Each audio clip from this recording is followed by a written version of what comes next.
Hello, this is Memphis Community University. Today we are practicing some AP Calculus free response questions. I call these questions BC multiple choice light. So basically, it's a bunch of multiple choice questions really stuck together and to form a free response question. They don't fit under the umbrella of, for example, Taylor series or polar or parametric. But they are, of course, good to do because as you practice them, you'll be able to sort of get experience in what sort of the random free response questions that are on the AP exam, as well as covering a lot of topics that will eventually be on the multiple choice as well. So here we're doing difficulty number 4. Not too bad, still in that middle-ish level because we have videos all the way from difficulty 1 through 10. So let's get started. We have this function 1 over x squared plus ax. We have a as a positive constant, and in fact, it is greater than 4. So this question shouldn't be too bad. There are going to be some a's here and there because a is going to be a constant, but let's just go for the questions. So the first one says find f prime in terms of a. So let's do that real quick. We have two options when we take this derivative. We can do quotient rule, but I would advise not to do quotient rule because there's a 1 on the top, and I like to do quotient rule only when there's x's in both the numerator and the denominator because then things will be easier to simplify. I'm going to use power rule and chain rule instead.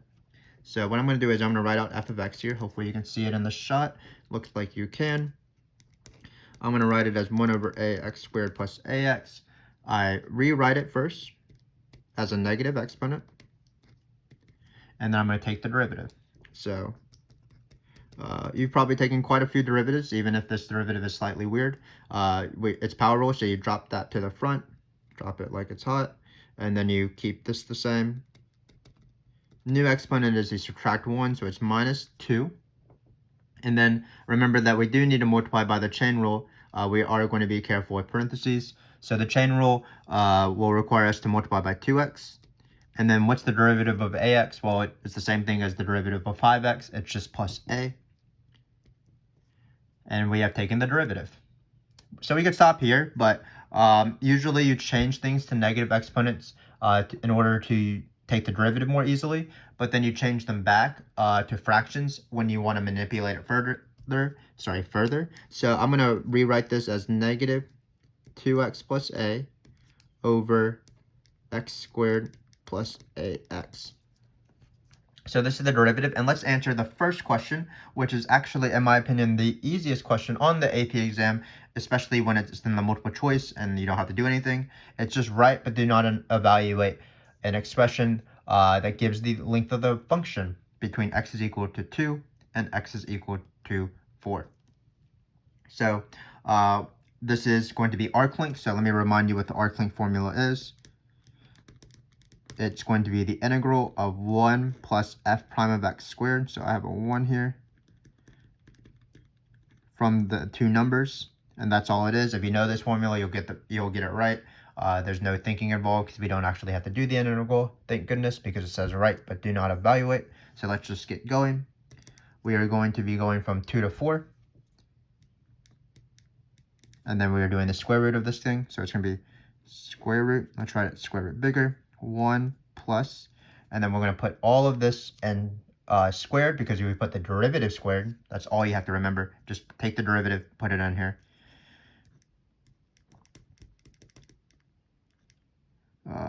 Divided by x squared plus ax squared dx, and we are done. This is the total distance formula, or arc length. For parametric, total distance formula resembles this, but in that case, it's going to be dx dt squared plus dy dt squared because you have two derivatives. But arc length, again, is one of the easiest questions on the AP exam. It is a BC topic for some reason and not an AB topic, but it's one of those BC topics like Euler's method or logistic growth, where the topic actually isn't very hard. It just randomly is not on the AB exam. So hopefully that made sense. The harder part of this question was, of course, just taking the derivative, which required the chain rule. So now that we have the function and the derivative, it should be not too bad to find the equation of the tangent line. Again, we will have a's in here, but it won't hinder us too much. So let's write out f of x and let's write out f prime of x again, so that we can scroll up in terms of moving up the page. So we have this. This is the original function. This is the derivative. We'll probably be using this guy all throughout the question, so it's nice to be accurate with it and try taking it. Oh, I was not accurate as I have been looking. It looks like it's to the -2. So from the very beginning, this should of course be squared, and then this should be squared. So it's always good to check your work, and that's why you want to be careful. I took the derivative correctly, but then I miswriting it again in a different form. So just be careful. And it looks like I'm glad that I had to take the derivative for this question right here, because equation of the tangent line, the slope is the derivative. So it's nice to catch your mistakes.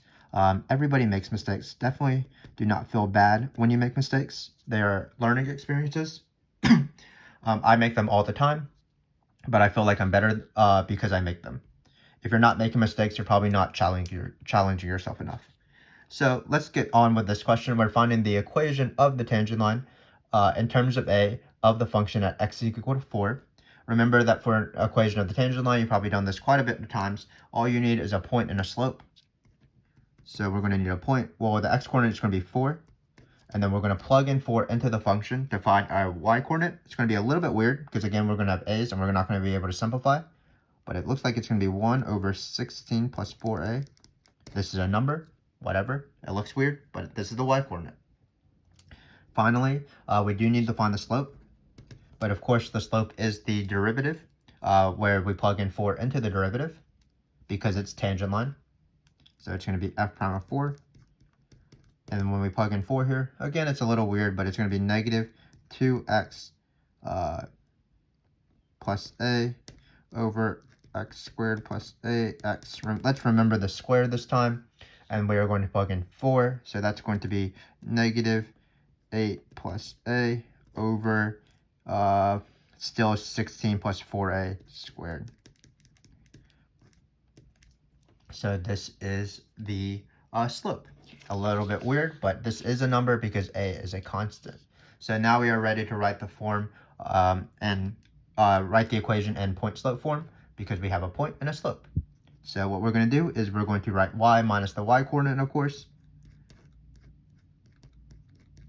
equals the slope times x minus the x-coordinate. So I have a minus here. I'm doing this wrong, of course. This is the slope. So again, I'm going to make a lot of mistakes. I'm sorry about that. So y minus the y-coordinate equals the slope. Just not my day. But even if it's not your day, sometimes you still got to keep working. So it's y minus the y-coordinate, m slope times x minus the x-coordinate. So in this case, this is the equation of the tangent line. Ignore this giant cloud thingy in the middle. Sort of went through my derivative, but we finally got there in the end. So let me review both of these questions because I did struggle with them. For the function, we did take the derivative. The derivative is very important as we do this question. Keep in mind that for the derivative, we avoided doing quotient rule. Instead, we did power rule and chain rule. But when after we took the derivative, it was nice to rewrite it. But when we rewrote it, let's be a little bit more careful, and we have a squared here. Arc length is a very easy thing. It's 1 plus the derivative squared and square root from 2 to 4. Equation of the tangent line is also a very easy thing once you have the point and the slope. What you want to do is you want to plug in the x-coordinate into your function to find the y-coordinate, and then you want to plug in your x-coordinate into the slope, or f prime, to find your slope, and then you do y minus the y-coordinate equals slope times x minus the x-coordinate. So let's see if I can redeem myself as we keep going. Perhaps that will not happen, but you never know. So in this case, what we're going to do is we are going to find the either a rel max or rel min. So what we're going to do is let's rewrite the derivative real quick because we will need it. So it looks like it's going to be minus 2x plus a over x squared plus ax. So to draw the to determine whether something has a relative min or max, we are going to use f prime going from positive to negative or negative to positive. In order to determine that, what we need to do is we need to draw a sign chart. And this is how I like to draw sign charts. I like to factor everything as much as possible. So I'm going to factor the bottom because it has a little bit of work to do. Or a little bit of work to be done, I guess. So when you have this inside, notice you can factor out an x. So that's x times x plus a. this is squared. When you have two things squared in a product, that means you square both of them. So the next line can be negative 2x plus a over x squared times x plus a squared. So that's going to be my factored form of the derivative. Now I am ready to draw a sign chart. So this sign chart is going to be a little tricky, but again, don't be intimidated by sign charts with constants or sign charts with fractions. It's the same thing every time. So what we need to do is we need to first find our zeros. So when you have a fraction like this, you want to plot the zeros of both the numerator and the denominator in your sign chart. So on the top, it looks like we're going to get 2x plus a is equal to 0. So x is equal to, that's a plus, equals minus a over 2. That's going to be one of our zeros. Then our zeros from the denominator will be x is equal to 0 from this factor right here. And then we're going to have x is equal to minus a. So let's say minus a is around, let's say a was 3. Then minus a would be minus 3, and then minus a over 2 would be minus 3 over 2. So we do need to plot these three zeros in terms of how big they are. Remember that in the very beginning, a was a constant bigger than 4. So negative a is going to be less than 0. So it's going to, I think the order will be negative a over 2, because you divide it by 2, so it's going to be a smaller negative number in magnitude, and we have 0. So this is going to be our first zeros, and then what we need to do is we need to draw the sign chart. If you want, you can watch our videos on drawing sign charts. I believe it's very helpful. I'm not going to plug in some sort of interval business because I can just know what the sign chart is based off sort of the end behavior and the zero behavior. So how I do that is I first count the number of zeros, and really I'm counting the number of factors that this fraction has. So let's see how many factors this has. So the top is going to contribute 1 because this is to the 1. And then the bottom is going to contribute 4 because it's 1, 2, 3, 4. X and x plus a are to the 2, so they contribute 2 factors. So the number of factors in total is 1, 2, 3, 4, 5. Great. Now we have to decide whether we want, what's the coefficient of our leading exponent. So in this case, because there's a negative here, and we have factored as much as possible, the coefficient is going to be negative. So this is negative.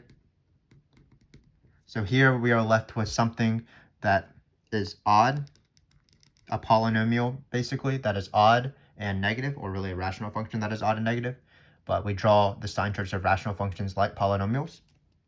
So remember, odd, negative starts right here, ends right here. It's sort of like an odd cubic function or an odd or a negative sloped line.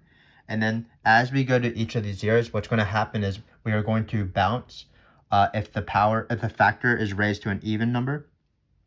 And we're going to go through the 0 if the factor that it represents or corresponds with is an odd number. So let's just follow our journey here. As we go to the negative a, that corresponds to this number right here. It's to the squared, so we're going to bounce there. Then as we go to this number, it corresponds to this factor. It's to the 1, so we're going to go through. Then finally, for x is equal to 0, it corresponds to this guy. So it's going to bounce. And lo and behold, hallelujah, we end up where we're supposed to end up. That's always great. So it looks like this sign chart is going to be positive, positive, negative, negative. So the question says, where does f have a relative max or minimum? That's where f prime goes from positive to negative or negative to positive in the numerator. Looks like if you circle right here, at this point, f prime goes from positive to negative. This must be a relative min. So at x is equal to 5 halves, oh, not 5 halves, negative a over 2. I don't know why I said 5 halves. Sometimes my brain doesn't work. So at x equals negative 2, f has a relative max. It goes uphill, then downhill. F prime goes from positive to negative.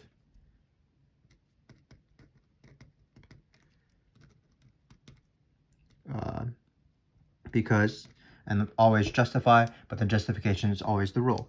And when I justify, I always have f prime as the subject of my verbs and my adjectives. So because f prime goes from positive to negative.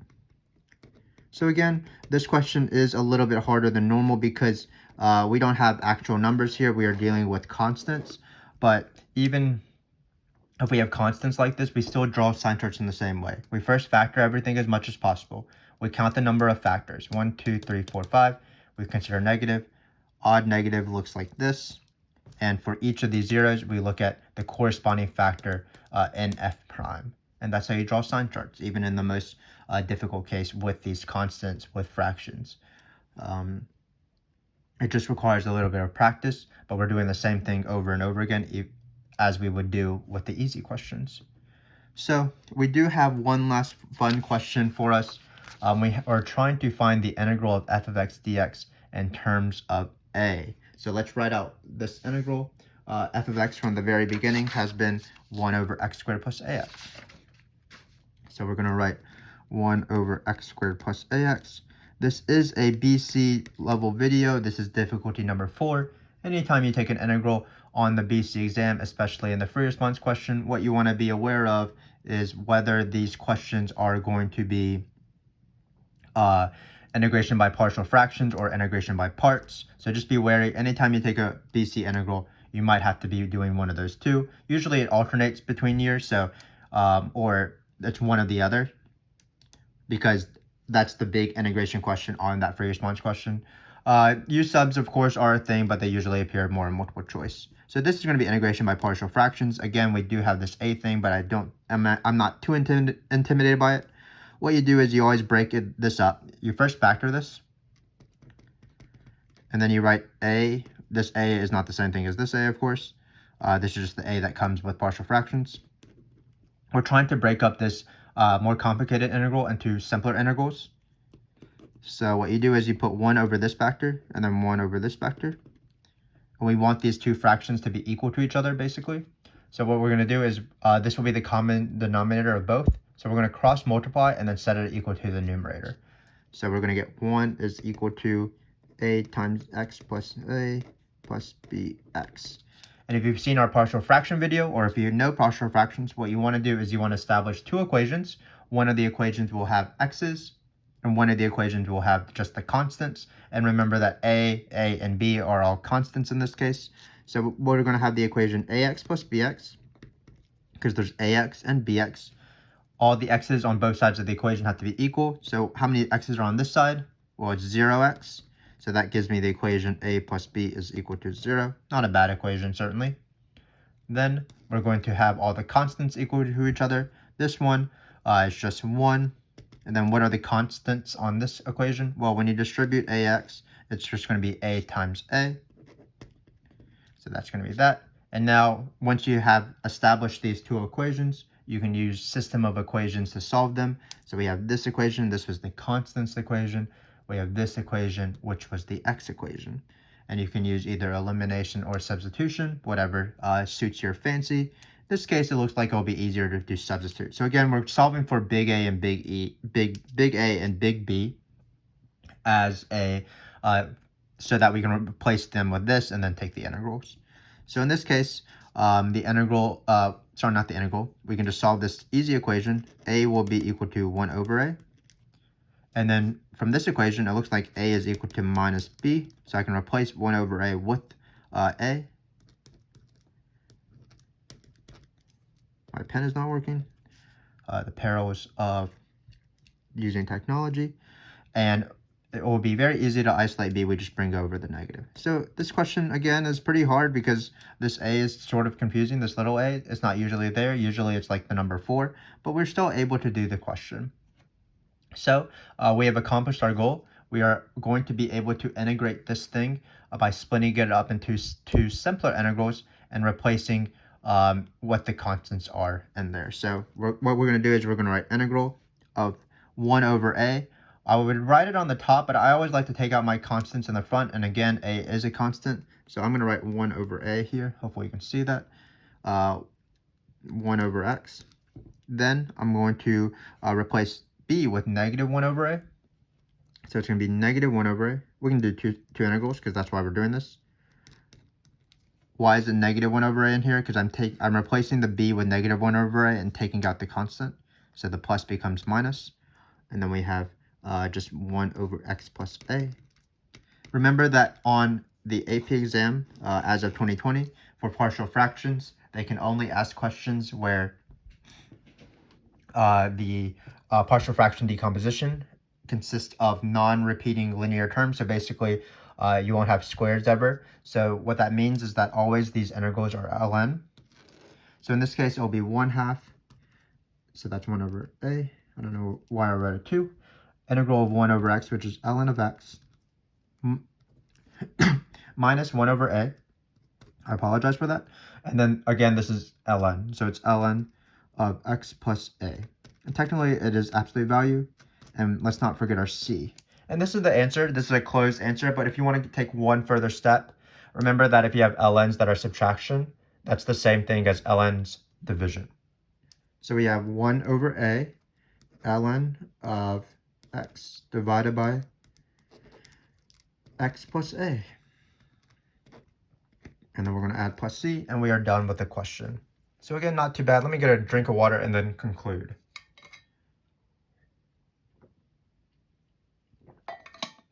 So this question wasn't any harder than normal level BC questions. It actually is probably on the easier side. But just keep in mind that for all these questions, we had to deal with this a, but the a wasn't too tricky. So when we had to take the derivative of ax, it was just a, because a is a constant. When we had to plug in numbers into both f and f prime, the numbers got a little bit weird, but these are still constant values. So this can be slope. This can be the derivative. So in the first question, again, we just took the derivative with power rule instead of quotient rule. Arc length formula is the easiest. To find tangent line, we plugged in a into f and f prime. Even when a is in a sign chart, if you factor the sign chart as much as possible, answer the questions whether whether your function is going to be positive or negative in terms of the leading coefficient of the leading exponent, or odd and even based off the leading exponent as well. So what you do for odd is you just count 1, 2, 3, 4, 5. And then for negative or positive, you just look at whether there's negative or positive after you factor as much as possible. And then again, the sign chart again is not too bad, even if it does have these weird a's in there. Keep in mind that we had to do relative max, and relative max is where f prime goes from positive to negative. So we found that this point right here, x is equal to negative a over 2 was a relative max. Finally, we answered a partial fraction decomposition question. So it did have a's, but we still did the same thing as normal. Split this baby up like so, cross multiplied, set up two equations, an x equation and a not x equation, or the constants equation. Solve that system of equations, got a is equal to 1 over a, b is equal to negative 1 over a. We have done the hard part. Replace the a and the b with what they are, and you can take them outside of the integral because that's an integral property. Then the integrals are always ln's. Sometimes they're like negative ln's when you would have, for example, a minus x, because that's a u-sub technically. But in this case, the integrals were not too bad. They were just ln's. And then just to be fancy and show off a little bit, we did combine these into one ln, because that's the subtraction of ln's are the same thing as the division of one single ln if the constants are the same that are attached to the ln's. So again, not too bad of a free response question in my opinion. I would encourage you to continue watching this video series as we go from 1 through 10.